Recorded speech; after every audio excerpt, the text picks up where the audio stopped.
By now, I'm sure most of you have already heard of the dark web. Well, at least what you've heard of it. A place on the internet where you are completely unwatched, anonymous, and capable of doing whatever you want. In no way is it a place where you could just half-ass blindly go looking around and knew what you were doing. Let me explain. This happened to me 5 months ago while in my 3rd semester of college, and I was definitely no popular kid. I was that one lonely introvert you'd see walking around school, minding his business, not wanting to interact with anyone. The very few people I did talk to wasn't by choice. They were either my professors or classmates when we had a group project or something like that. Ever since I was 12, I've always been fascinated with computers and coding. I've been learning how to use computers and networking for years now, and it's become second nature to me. By my late teen years, I had gotten pretty good at the concept of what most people would call hacking. One day, I was laying down on my bed scrolling through TikTok when I ended up on a video where someone started talking about the dark web. I've briefly heard of this place before, but was never too big on the idea of diving deep into it. However, as the video progressed, I became more and more intrigued by it and wanted to know more about the dark web. I did some research about what I could expect and found some information on how to actually get onto the dark web. After a few hours of figuring it out and installing Tor on my computer, I was then surfing said deep web, looking around like a child in an adult store. I'd say for the first few days, I sifted through old websites that looked as if they were developed during the 90s. Most of it was boring junk, like links filled with scrapped documents and loads of drug websites. Nothing as dark as I expected. After digging my way through forums and links, I eventually ended up on a site that supposedly gave you access to the webcams of other people's computers. At first, I thought it was pretty funny, but then realized how illegal it was. I didn't find anything interesting though. Just a bunch of people watching gameplays and confused old men staring at their screens. I had several VPNs on, so I didn't worry about some creep trying to uncover my IP with bots or something. After that, I decided to go play some video games and closed the Tor browser and turned off my computer and wasn't even thinking about what I had seen. So there I am, playing a game on my Xbox when my Skype starts ringing. An unknown Skype number is calling me. This was weird as I barely use it, but I have been telling one of my friends to try it out. Assuming it was probably him, I get my tablet and answer the call, and was met face to face with a man I had never seen before staring at me with a creepy grin. I felt my entire world shrivel up and die, and I immediately hung up, went to my computer and deleted anything deep web related, including the Tor browser. I never went back to the deep web again after that, and even bought a new PC as the one I was using had gotten hacked. If you're gonna use the deep web, I emphasize to please do your research first and do more than I did. Don't just go blindly walking in thinking you're the shit and could get away with anything without thinking something will happen. You may just regret it.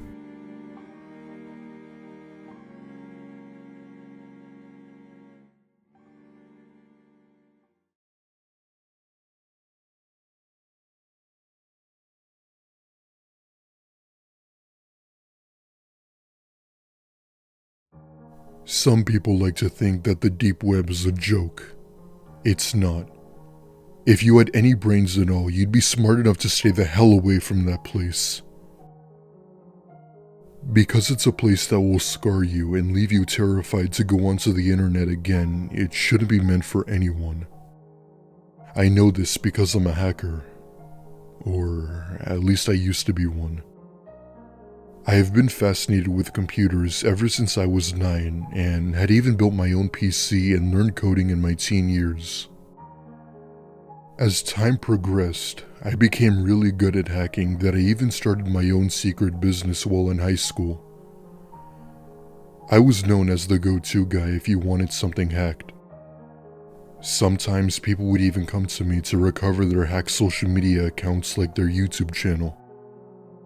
The early years of YouTube were not pretty. People's channels would be taken down due to some bug, and hackers would even slap content creators left and right with copyright infringements. Anyone who was a hacker knew about the deep web and needed to know their limits on what to do. In other words, you needed to have a pretty good idea as to what you were doing. It was a very dark and twisted world very few people had ever seen. I've been really familiar with the deep web ever since high school and discovered some pretty messed up stuff people would freak out just knowing exists. Most of those horror stories you hear online about someone going too far on the deep web and finding something terrible is all true.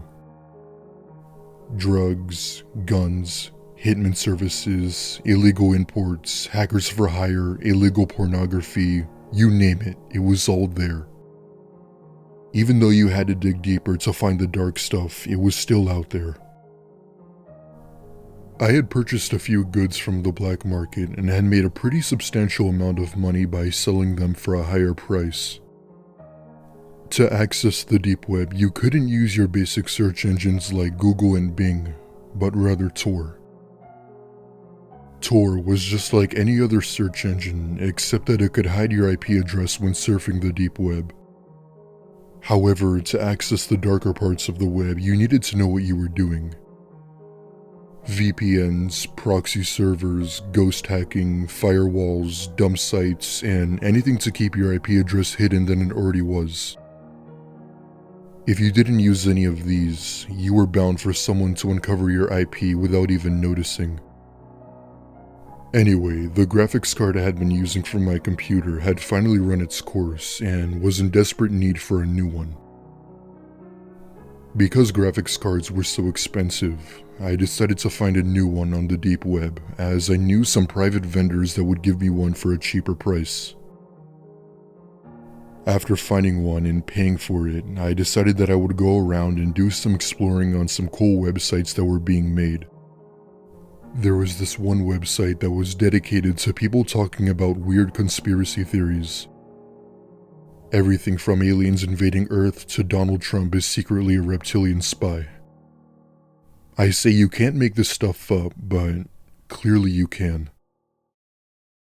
One of the people in the chat posted a hyperlink that was highlighted in red and recommended that we check it out.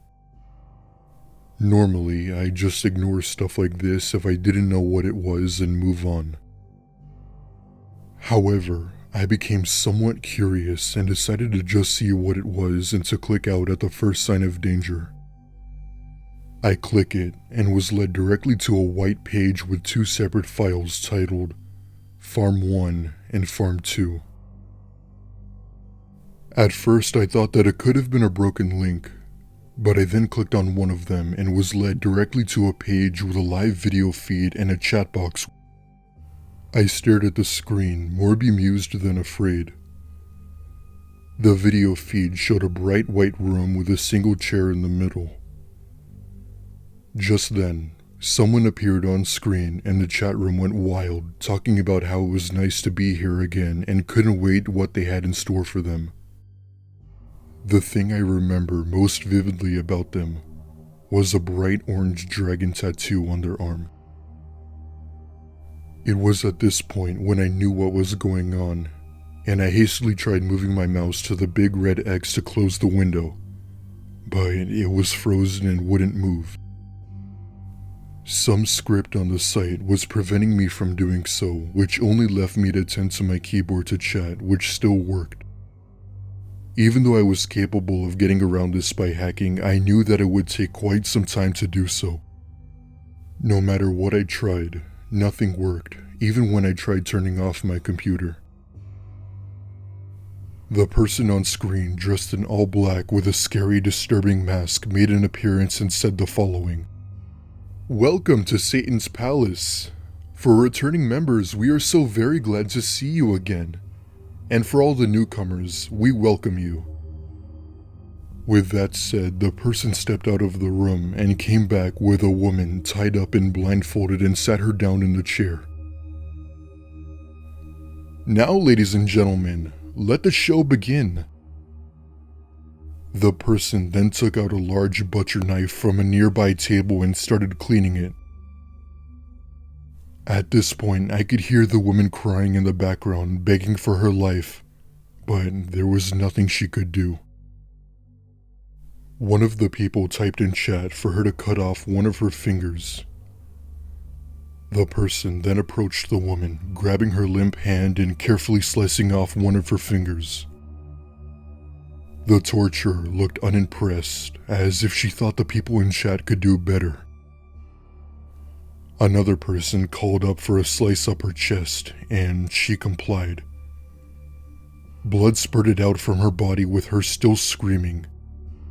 As much as I didn't want to watch this, I had nowhere to go, but the sound of the knife cutting through meat and bone only made me want to look once more.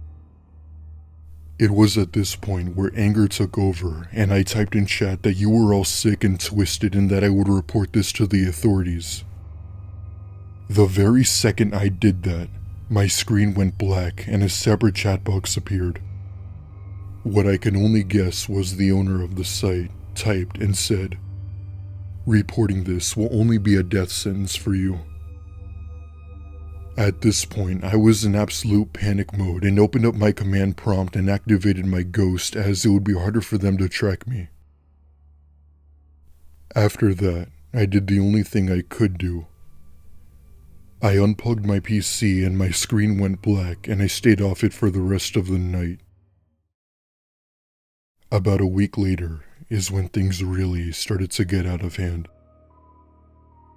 It was around 8 p.m. and I was watching a movie by myself when all of a sudden I hear my glass sliding door shatter. There were at least 4 or 5 men dressed in all black carrying multiple rolls of duct tape, forcing me to get up from the couch. I screamed for help as loud as I could and tried fighting back, but I couldn't. I'm a 5'8" male that weighs a little over 100 pounds, so there really wasn't much I could do. I ended up throwing a few good punches to one of them, but that only made it worse. That's when I began to notice that all too familiar dragon tattoo on the person's arm, and I immediately knew who they were. They had somehow found me and was going to put me on that site, and I was going to die. At this point, I'm doing everything in my power to make them let go of me, but I knew that there was a slim chance of that. Suddenly, I then saw my chance. Since my legs weren't tied up, I kicked the person behind me in the kneecap, causing him to let go and fall to the floor.